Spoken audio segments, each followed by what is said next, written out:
Birthdays are embarrassing. Birthdays are embarrassing. Birthdays are the best. Birthdays are the best! Is it my birthday again already? I want to live to see my next birthday. You're not invited to my birthday party. You're not invited to my birthday party.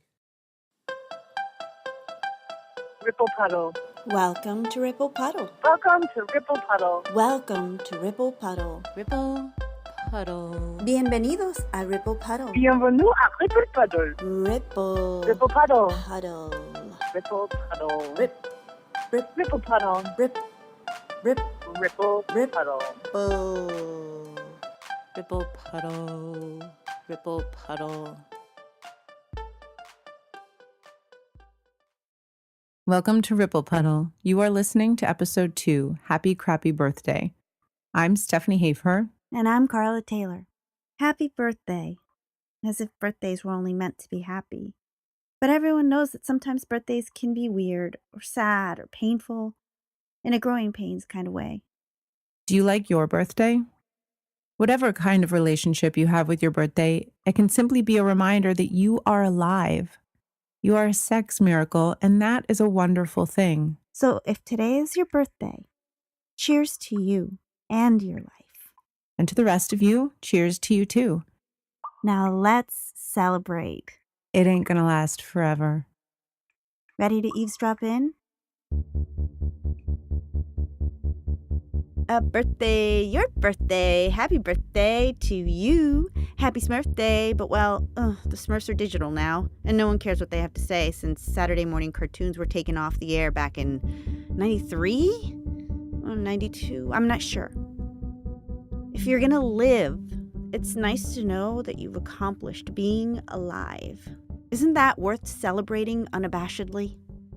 Ari backs us up in this next piece.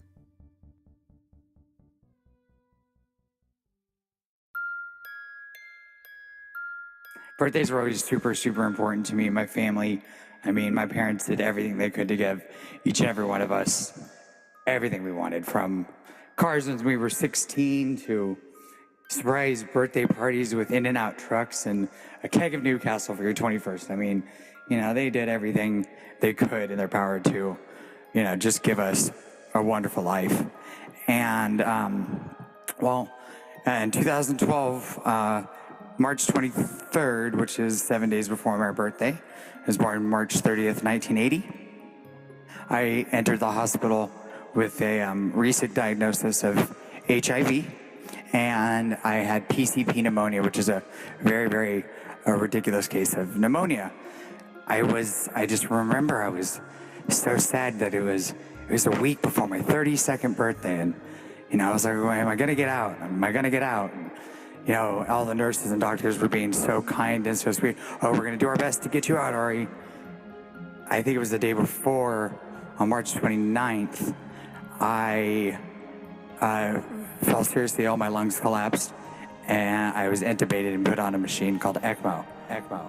I remember waking up the next morning on my birthday, in a completely different state of life than I've ever been in, ever, and ECMO. It was my birthday, so we wanted to celebrate. They wanted to do anything I could. So, I said I was so drugged up or whatever. I wanted a bottle of wine and cheese and crackers and gummy bears and socks, hospital socks. I was obsessed with hospital socks. I don't know, at the end of the day, they just lined it up, and I couldn't eat it, I couldn't drink it, but they just put it in front of my bed. I got to stare at it. It was absolutely amazing because, they went and spent that money on something that I wasn't able to enjoy, but that's what I wanted. My family, the people I love, everybody. It was so wonderful, but it continued in the tradition of bless, on the day that you're born. And it's so important because we're all unique, wonderful people. And we need to realize that and recognize that. We need to celebrate ourselves. And you know what? Our birthday is the time to celebrate that. Celebrate your uniqueness, who you are, what makes you you. Your soul, it makes you you. Because my name is Ari Rose, and I am like no one else in this world.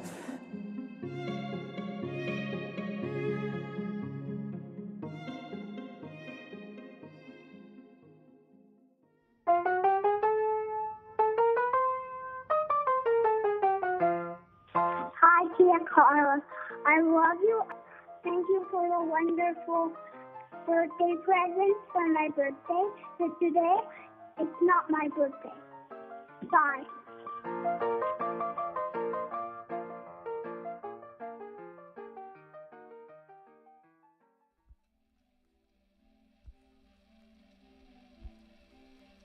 There are those days throughout our lives that have more gravity than the rest, so we remember them forever. And those days can turn us into new people. JJ tells a story of such a day.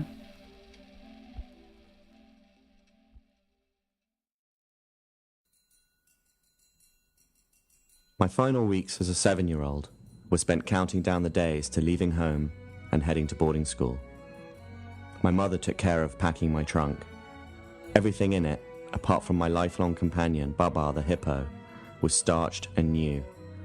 The kind of new that was necessary rather than wanted, which is exactly how I felt about the impending cataclysmic change in my circumstances. On January 15th, 1982, my parents packed me and my trunk into the car, and off we went to my new school, and ostensibly my home for the next 5 years. There was so much to take in. The impossibly long main corridor, the improbably high ceilings, the 13-year-old boys who seemed like men, the smell of floor polish, the loud bells, the pin-drop silences, the new vocabulary, surnames replacing first names as identities, 180 pairs of inquiring eyes, that I didn't have time to think or worry about what January 16th, my 8th birthday and first full day at boarding school would be like. I was introduced to my shadow, a 9-year-old boy called Grayson, first name Mark, who already knew the ropes and was responsible for showing them to me for the first weeks of school. I hadn't noticed that my parents were no longer around and was informed that they'd left. Sink or swim time had arrived with a chilly, lung-evacuating plunge. Birthday Eve was spent in my new bedroom, which in fact was a dormitory containing 10 other 8-year-olds and one 12-year-old who was responsible for maintaining law and order, although that first night his main duty was consoling the poor boys whose stiff upper lips had given way under the strain. I took comfort in their sobs and sniffles, knowing that I wasn't alone, and also that others were more scared and sad than I was. I clung to Baba under my new, tightly tucked-in red tartan blanket and tried to go to sleep. I can't remember how news got out that it was my birthday, but after brushing my teeth and getting dressed, my dormitory scuttled downstairs to the vast-seeming games room in order to give me the bumps. Pool and ping-pong tables were moved aside. I was told to lie down on the floor, and then 11 pairs of hands lifted me up and proceeded to throw me into the air. Each propulsion accompanied by a shouted number, starting with 1, going all the way up to 8, although just as I thought the ordeal was over, I got 1 for luck. In future years, this was always good fun, with firm friends, but it felt a little unsettling with people I'd only met the previous day. At breakfast, when letters are handed out to the boys lucky enough to receive them, I got a card from my mother, which had a hand-drawn cake and happy birthday scrawled on it. It was a light blue card with her name and address embossed in darker blue at the top. I'd seen her write numerous thank you notes on these, at home, and it felt strange to be on the receiving end of one of them. The rest of the day consisted of the decidedly un-birthday-like activities of being introduced to Latin and realizing that I knew very little French and math. Birthday consciousness returned at dinner time, which was simply called tea in school speak. Powdered eggs, undercooked canned meat, tough oily fish, boiled pale vegetables and baked beans formed the basis of most of the school's food. So at tea, a birthday became everyone's concern, as hungry eyes whiffed the chance of getting a slice of cake. The cake is provided by the birthday boy's family, so by definition, it's going to be not only edible, but delicious too. It was too early in my life to consider anyone as a friend, so I doled out the cake to all the little souls gathered at my table. In future years, it was always a delicate undertaking, deciding who would get a slice. Many boys would plead for a piece with words or looks as you walked around the dining room. Feelings were hurt, rifts were mended, lines were drawn, arms were opened, boundaries were set, bonds were strengthened. I went to bed that night feeling a lot older than I did the night before.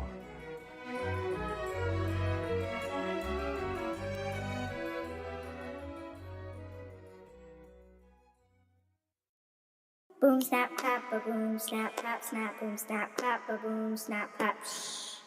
Clap the boom snap, clap the boom snap, clap the boom snap, clap the boom snap, clap the boom snap, clap the boom snap, clap the boom snap. Yeah.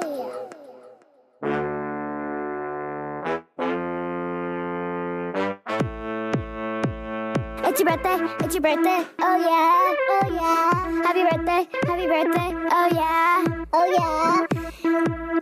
Blow out the candles, eat lots of cake. Today's your special day. Make it count. Happy birthday, oh yeah, oh yeah. It's your birthday, oh yeah, oh yeah.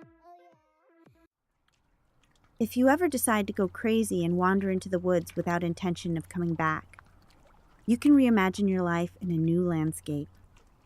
You could celebrate your birthday as long as you want. You can find yourself and decide to come back with a little something to teach the rest of us. But what if you were a baby when you figured it all out? Would anyone ever listen? Like the tree that falls in the woods. Or would you have to wait until you could be heard? Listen to Brooke now.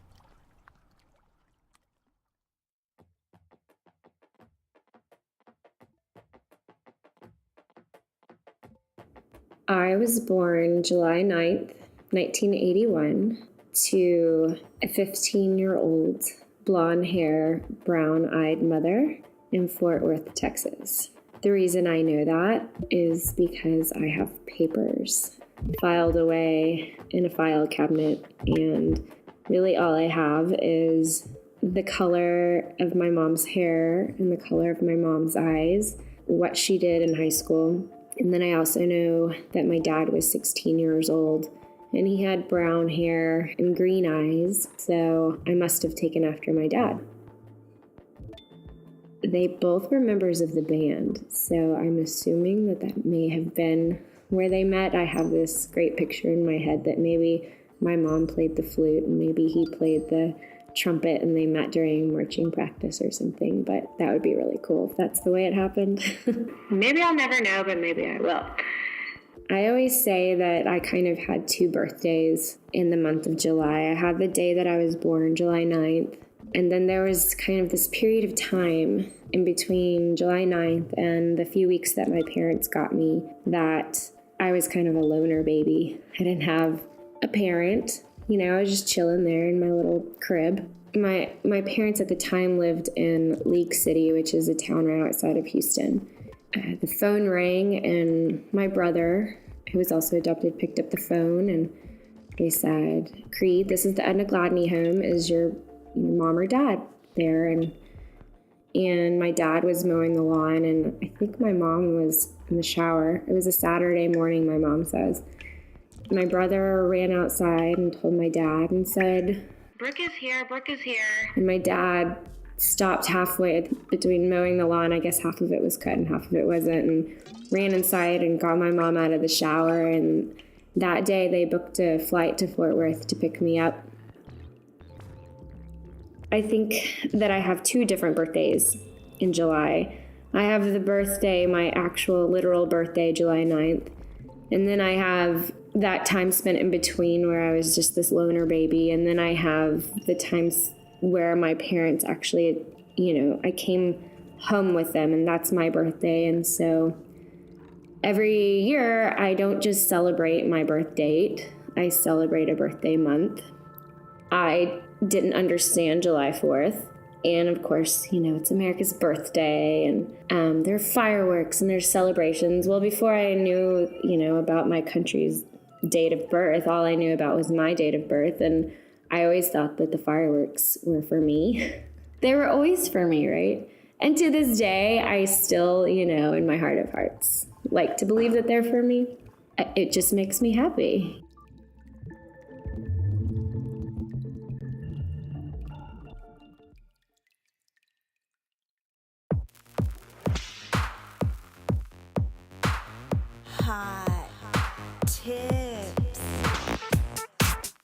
Hot tips.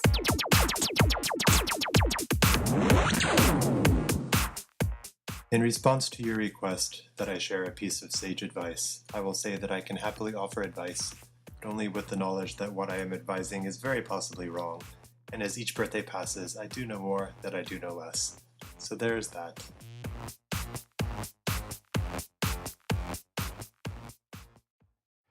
This episode's Hot Tip is brought to you by Corwin Levi, a Washington, D.C. based artist. His new publishing company is releasing its first book, Mirror Mirrored. It's Grimm's for grown-ups. One cruel hedgehog, one girl without hands, and a ship that drowns on a mountain. Check out Mirror Mirrored on Kickstarter.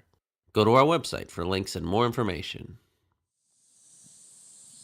Sometimes the best birthday present is presence. Kelly is going to tell us all about it.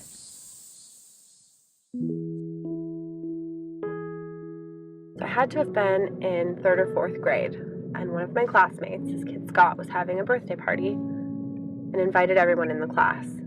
So I gave the invitation to my mom, and she RSVP'd. Day of the party came, and one of my friends came over in the morning so we could go together. And as the morning progressed, we were playing, and we decided we didn't want to go, and told my mom we had changed our minds, and she wasn't having it. You know, we RSVP'd, we made a commitment. We're not backing out just because there's something more fun to do. We're going to the party, and that was that. So I pouted the whole way there. I was just in a grumpy mood. I remember getting there, and they had a 2-story house, and his aunt was the one that greeted us and walked us in. There were family members, adults in the house, and then she took us out back, and we realized that there were no other kids from our class that had shown up. And we got there a little bit late. It was probably 45 minutes after the party had started.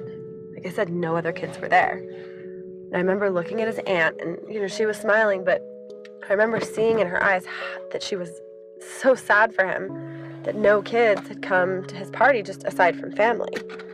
And I remember seeing that same look in my mom's eyes too, and I just felt so sad for him.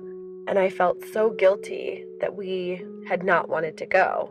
So we stayed, and I remember we were there for a really long time, just swimming and playing, and he did the cake and opened his presents, and it just was so strange to me because he didn't seem upset at all. He seemed to have been having a great birthday and was smiling and laughing and didn't seem at all bothered. I think at the time anyway, I felt like I was more upset about it than he was. We left, we got in the car, and my mom just looking at us, and she was like, "Aren't you so happy that we went? Could you imagine? If I didn't make you guys come, no one would have come to his birthday." And I just didn't say anything the rest of the car ride, just thinking about that, 20-something kids and none of them showing up. And I still, to this day, have that same knot in my stomach, thinking about nobody even bothering to show up to this kid's birthday.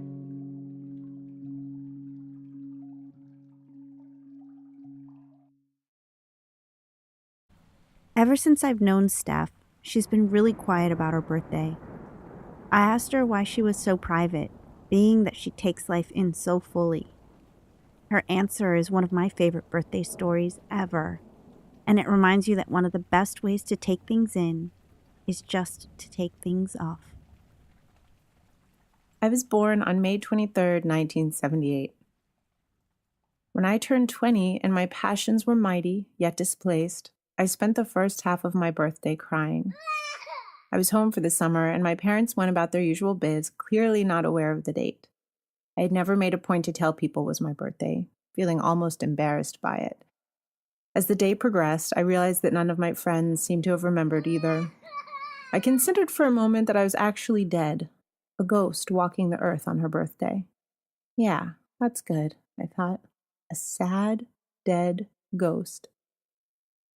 I embodied it, skulking through the house, stopping at mirrors to make the most morose expressions imaginable. At my most depressed, I've taken to drawing self-portraits whilst pulling these faces, the stuff of haunted houses and darkness and fairy tales, my shadow.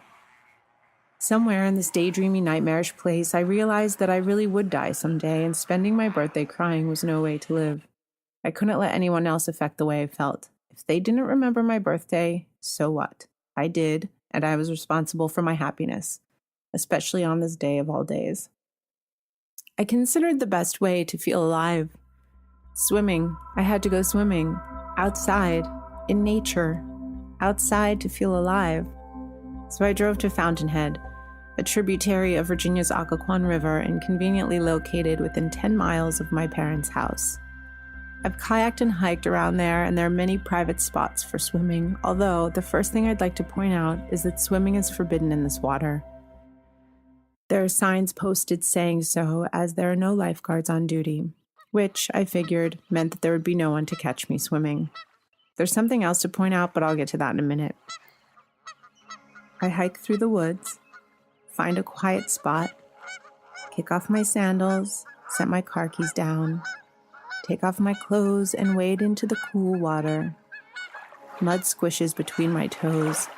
It feels disgusting, but I embrace it. This is what living feels like. Water laps up my legs as I take a few steps in and then dive, letting the coolness keep me alive a little more. My lungs and heart rise and fall anew. I pull my arms through the water, kick my legs no longer cold, only just right, and take deep breaths with each stroke. I feel happy and free and alive. It's as if I cracked a code. We are meant to spend our birthdays feeling the most vital that we can to celebrate the anniversary of when we became alive. I imagine myself as a mermaid and press my legs together and flutter them like a giant tail.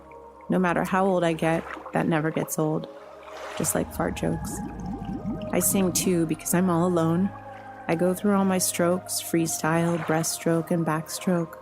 I fall in love with the sound of the water drops, the way the trees and leaves look as I float on my back looking up, and the feeling of oneness with the water and the earth as I float on my back and sway gently with the water. Okay, the other thing I wanted to point out is that Fountainhead Lake and its surrounding wood is used not only by birthday gals going for a skinny dip, but also by families, dog walkers, teens who need a place to drink illicitly acquired beer, and where nearby high school crew teams go to practice rowing. And there's nothing quite as sobering as a crew of high school boys, 9 deep in a racing shell, gliding past my cove to stir me from my reverie. Which they did, and to which I did not react well. Instead of playing it cool and letting them pass, I panicked. I swam towards the shore and ran towards my clothes. The air pressure seemed to drop, and sound was not a sensation I was aware of. I could see the boys see me, but I heard nothing. Were they laughing? I had no idea. Somewhere in my mind, red lights were blinking in cadence with an alarm. Go, go, go was my instruction. I threw my clothes on, grabbed my keys, my sandals, on. Go, go. I ran up the hill. My heart was pounding. Running through the woods, in and out of trees. Holy shit, did I feel alive. I got to my car, started it, and tore out of the parking lot and caught my breath as I let the sweet adrenaline flow. It was the best birthday ever. I had taken control, cracked the code. I never work on my birthday. It is my day and it is sacred, but ever since I turned 20, I prefer spending my birthdays alone and no parties. I spend the day outside and I write, looking back on where I've been and making goals that will move me forward. I don't want anyone to be responsible for my happiness, and I certainly don't want to be responsible for theirs, making sure that they're having a good time at my party. I just want to feel alive and free.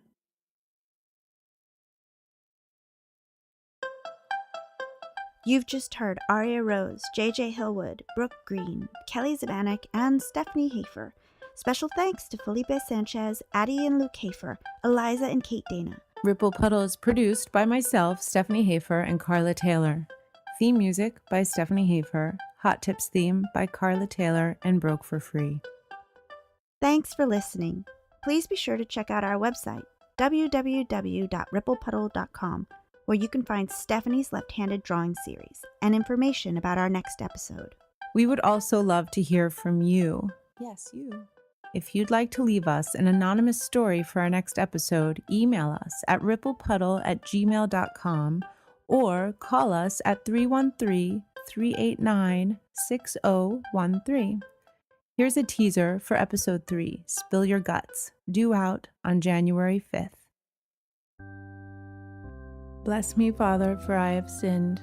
It has been 24 years since my last confession, and these are my sins. I've lied, I've gossiped, I've been lazy. I shoplifted from a Salvation Army when I was in college. I've been envious, unkind, proud, revengeful, jealous, hateful, even to those I love the most. I've been wasteful, and I've intentionally harmed my body.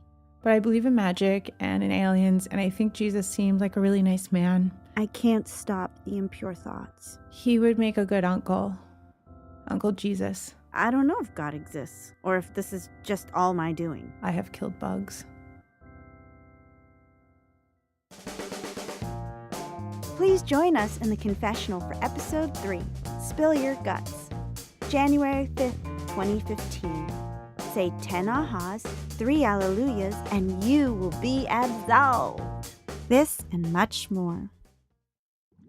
Come on in. The water's great.